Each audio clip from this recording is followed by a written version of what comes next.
2 years ago, started deep focusing on financial self-reliance and hyper focusing on channeling where I wanted to go with that. Let's just start again, shall we? I'll just cut this bit out when I edit.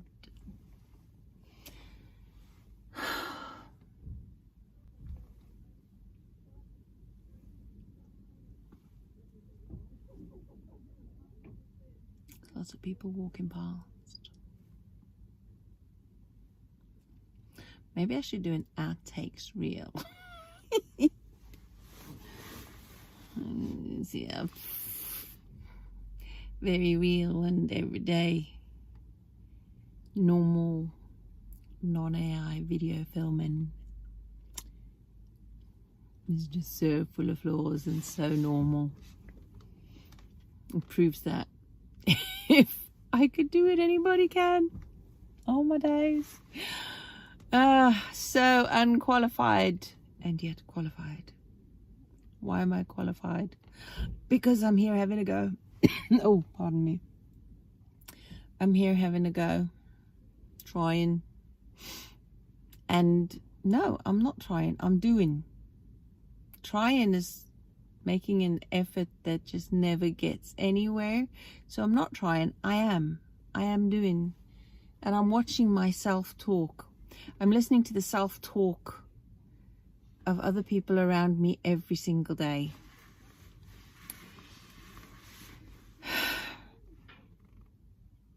It's almost like looking in the mirror sometimes when I'm listening to other people speak about themselves.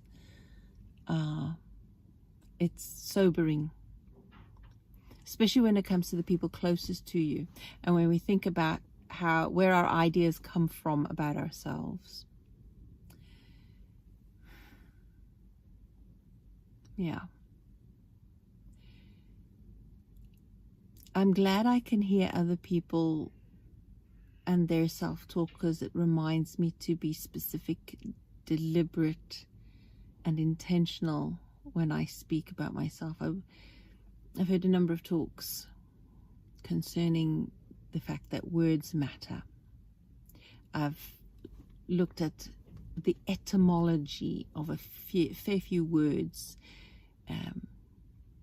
the history and the meaning behind the origins of words that we use, and that sometimes they don't mean anything.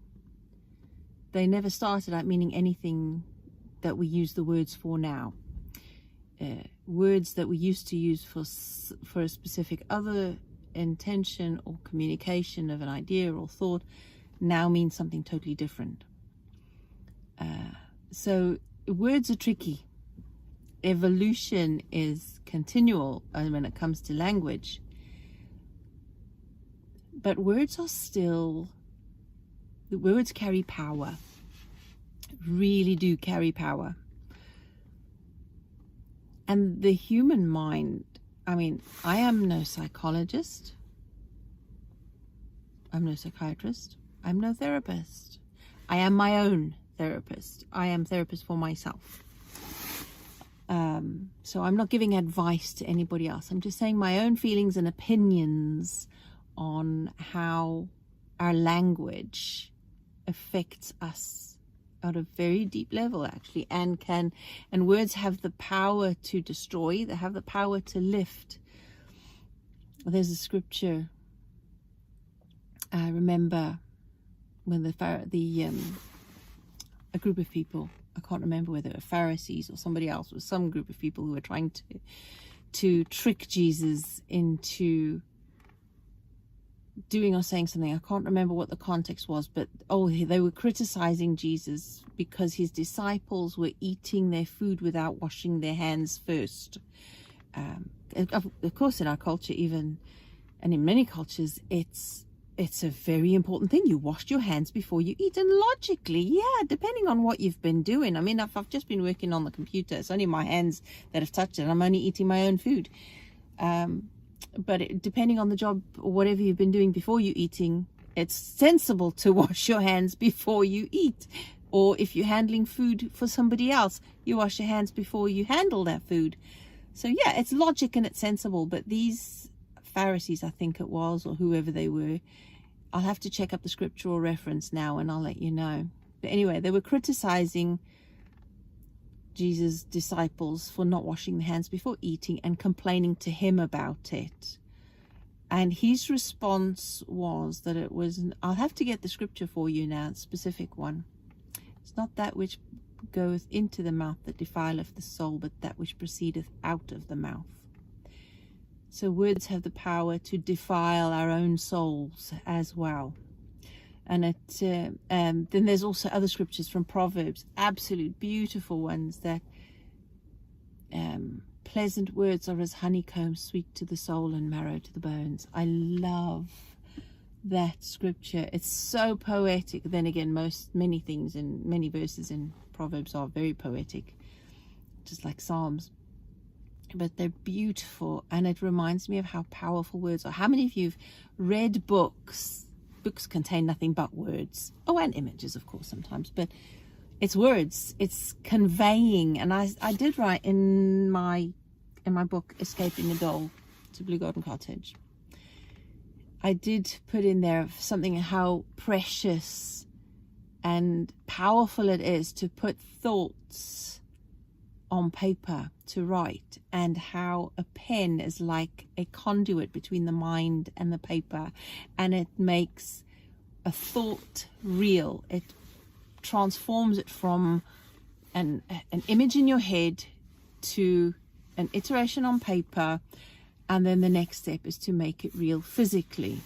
And it's that magical, I call it magical, but it's not, but it is a power. There is a power to words, and the words that we use can become or do become our reality. So it's really important to choose our words specifically, deliberately and intentionally, with an end goal in mind.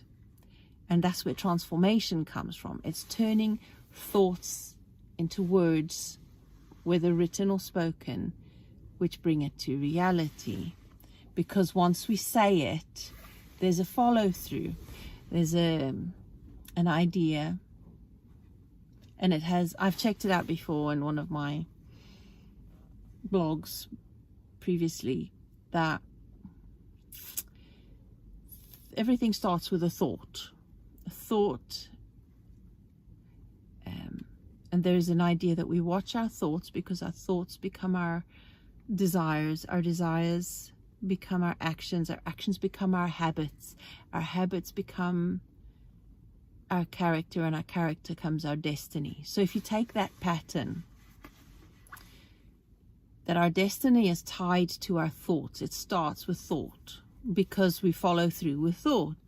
So the thoughts we entertain influence the direction we go. You get that?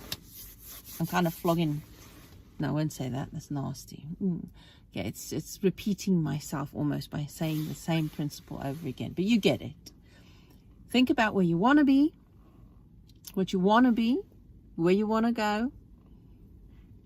Ponder that in your mind. Form the image. Speak it, write it, and then do it. Find ways to do it. And that's basically what I've been doing as far as my financial self-reliance has been concerned. And I have in the last 3 years got further quicker than I had in the 10 years before that. It has been a very long journey.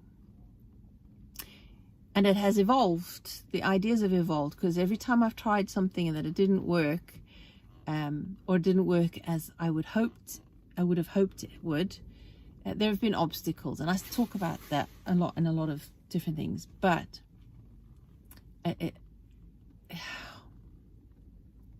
again, I'm coming back to words and self-talk. Listening to how other people speak about themselves makes me think about the words I use when I speak about myself. And the best way for me to be careful and deliberate about what I say is not to react, not to answer immediately. Give it a few seconds, even if it's 5 seconds, before answering anything, before responding to anything, because a reaction is not a response. Negative self-talk is usually a reaction formed by previous experience or previous interpretations of previous experiences and thoughts that I hold on to. And it's letting go of the self-talk that doesn't serve me, that doesn't get me to the goal I want to go. If it's holding me back and it's not allowing me to move towards that goal, then I have to challenge it. I have to challenge every single thought. And it can take seconds. Sometimes it's instant. Sometimes you think, hang on a second. Is it though? Is that true? Is that right? So just give myself 5 seconds just to say, is that true? Is that okay? Is that right? Is it helping? And if not, find another thought. Counter it. I'm a bit of a rebel in that way. If something feels off in what I'm saying, I'm thinking, no, that's not how it is, or it's not how I want to see myself. It's not how where I want to be going. And then I challenge it. So I'd like you to take from this video, which is not a scheduled one, I'd like you to take away to think and not be reactionary. To, before you say a word, think about your thought, your response, and not react. Give it a few seconds before you respond and think about it. Yes, it might make you slow. Yes, it might make you seem stupid if people are trying to listen to you, but actually it'll give you more weight. It'll give you more substance when people speak to you and you don't immediately respond. You give it a few seconds. You're not slow. You're being wise. Yeah, you're being wise. You're forging and you are building the path that takes you to where you want to go. And you get to choose the bricks you lay on that path. You get to choose the surface.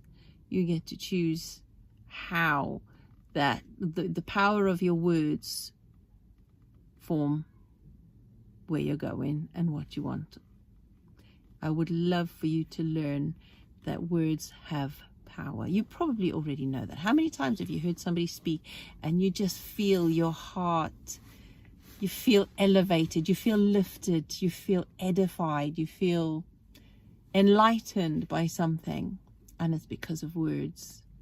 Words can cause a war, or words can bring a war to an end and bring peace.